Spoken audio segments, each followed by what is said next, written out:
Have a nice day. මේ lesson එකේ කරන්නේ මේ proverbs කියලා කියන්නේ ප්‍රස්තාව පිරුළු. අපි අමුවට කියන්නේ ප්‍රස්තා පිරුළු කියලා. ප්‍රස්තා පිරුළු ටිකක් තමයි මේකේ කරන්නේ. 10ක් 10 proverbs තමයි මේකේ කරන්නේ. Right. First one. Let's see. බලමු මොකද්ද පළවෙනි එක කියලා. Habit is second nature. Habit is second nature.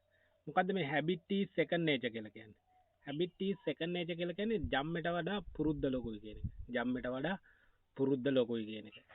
මේ proverbs වලගේ මේ අමුවට ගන්න බෑ මේ සිංහල තේරුමට මේ හරියන මේ ඉංග්‍රීසි වර්ඩ් එකට හරියන සිංහල තේරුම ගන්න බෑ මේක.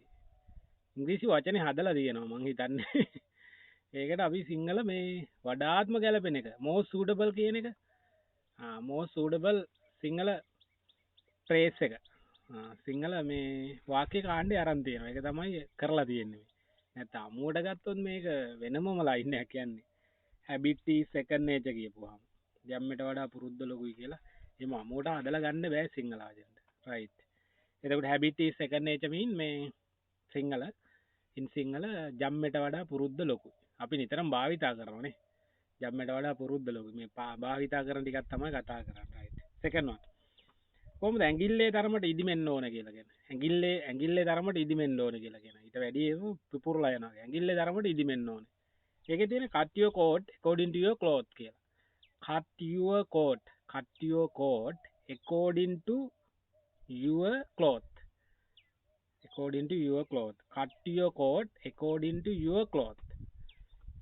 ඒක තමයි මේ ඉංග්‍රීසි මේ ප්‍රේස් එක. එතකොට සිංහල එක තමයි ඇඟිල්ලේ තරමට ඉදිමෙන්න ඕනේ කියන එකට තමයි ඒක ගලපලා තියෙන්නේ. ලංකාවේ ලංකාවේ ගලපලා තියෙන්නේ ඒකට. right. next one. empty vessel makes the most sound. empty vessel makes the most sound. පිරුණු කලේ දිය නොසැලේ කියලා අපි කියනවනේ. පිරුණු කලේ දිය නොසැලේ. පිරිච්ච කලේ දිය එලවෙන්නේ නැහැ කියන එකට තමයි මේ අද අරන් තියෙන්නේ. ඒක කලයටවත් එලවෙන්නේ නැහැ කියන වචනවත් නැහැ මේකේ. මේකයි මම කියන්නේ. කලයට කියන එකවත් හෙලවෙනවා කියන එකටවත් වතුර කියන එකටවත් නැහැ. තියෙන්නේ මේක. empty vessel makes the most sound. empty vessel makes the most sound. empty vessel මේ vessel එක කියලා කියනවා නැවට කියන ලොකු නැවට empty vessel. එතකොට මුකුත්ම නැති his empty කියන්නේ his කියන එකනේ. ඒකේ තමයි makes සද්දේ එන්නේ most sound එකක් වැඩිපුර සද්දයක් එන්නේ. ඒක තමයි මේක ගලපලා තියෙන්නේ වඩාත්ම ගැලපෙන එක තමයි සිංහලෙන් පිරුණු කලේ දිය නොසැලේ කියන එකට. ආගිව් කරලා වැඩකුත් නැහැ මේවට. ඒකට ආගිව් කරලා වැඩකුත් නැහැ. right. next one. look before you leap. look before you leap කියලා කියනවා. look before බලන්නලු කලින් බලන්න you leap ඔයා පයින්. ඒක නම් චුට්ටක් වගේ යනවා ළඟින් යනවා ඒක. ඒක ආසන්න වශයෙන් යනවා නේ. පනින්න පෙර සිතා බලන්න. පනින්න පෙර සිතා බලන්න. අර කොල්ලෝ කියන්නේ පනින්න පෙර සීතා බලන්න කියන. සීතා දිහා බලන්න ඒ වගේනේ. ඒක නෙමෙයි. පනින්න පෙර හිතා බලන්න කියන එක තමයි මේ look before you leap කියලා කියන්නේ. look before you leap. number 5. proverbs number 5. no smoke without fire.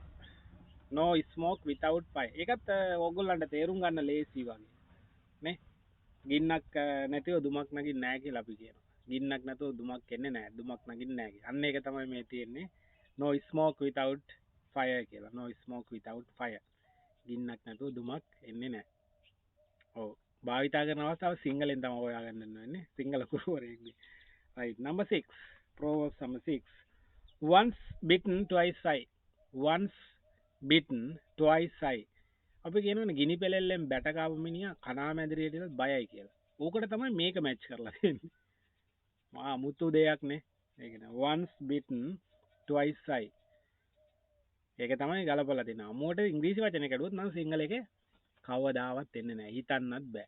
ඒකට මේව කටපාඩම් කරගන්න වෙනවා. හොඳට කටපාඩම් කරගෙන තමයි මේ ලයින් එක ගහන්න වෙන්නේ මේ proverbs. අපි කතා කරද්දී අර proverbs දාලා කතා කරනවානේ. ඒකට තමයි මේක මැච් වෙන්නේ. once bitten twice shy. ගිනි පෙලෙල්ලෙන් බැට කාපු එක කනාමැදිරියටත් බයයි කියලා කියනවා. Right. Next one, number 7. Pride goes before a fall. Pride. උඩඟුකම. ඒකත් චුට්ටක් වගේ යනවා ගැලපෙනවා. Pride goes before a fall. උඩඟුකම විනාශයට මුලයි. උඩඟුකමක් තියෙනවා නම් විනාශය තමයි ඒක. උඩඟුකම විනාශයට මූලාරම්භය කියන එක තමයි ඒ තියෙන්නේ. මොකද්ද? Pride goes before a fall. ඒවත් ඒක චුට්ටක් වගේ යනවා. ළඟින් වගේ යනවා. Number 8. Blood is thicker than water. Blood කියලා කියන්නේ ලේ. Blood is thicker than water. thicker කියන ඝනකම. than water වතුරට වඩා. එතකොට වතුරට වඩා ලේ ඝනයි කියලා කියනවා. වතුරට වඩා ලේ ඝනයි. එහෙම එන්නේ නැහැ. එහෙම එන්නේ නැහැ. මේකේ තියෙන්නේ ලේට ලේ අදිනවා කියන එක. මාර සීන් එක. ලේට ලේ අදිනවා. ලේට ලේ අදිනවා. අර සහෝදරයෝ වගේ පවුලේ ලේට ලේ අදිනවා කියලා ඔය කතා කරන වෙලාවේ කියනවා. රොබරි වගේ යන වෙලාවේදී මොකක් හරි වෙලාවේදී වගේ කියනවානේ. ලේට ලේ අදිනවා මචං කියලානේ. ඒකටත් මේක භාවිතා කරන්නේ මේක. blood is thicker than water. වතුරට වඩා. Number 9. Fish in troubled water. Fish in troubled water. බොරදියේ මාළු බානවා කියන. අයියෝ යකා බොරදියේ මාළු බානවා. එහෙම කියනවනේ. Fish in troubled water. Fish in troubled water කියලා කියන්නේ බොරදියේ මාළු බානවා කියන එක. Then එතකොට last one, number 10. last one. මේක නම් ඔයගොල්ලෝ දන්නවා. ගොඩක් භාවිතත් කරනවා වගේ. මේක ගොඩාක් දන්නවා. Where there is a will, there is a way. Where there is a will, there is a way. හිත ඇතනම් පත කුඩාද කියන එක. හිත ඇතනම් පත කුඩාද කියන එකට තමයි where there is a will, there is a way කියලා කියන්නේ. මෙන්න මේවට තමයි proverbs කියලා කියන්නේ. ප්‍රස්තාව පිළිබඳව අපි කතා කරද්දී මේ ලයින් එක යනවා. ඉතින් මේ 10 ප්‍රැක්ටිස් කරන්න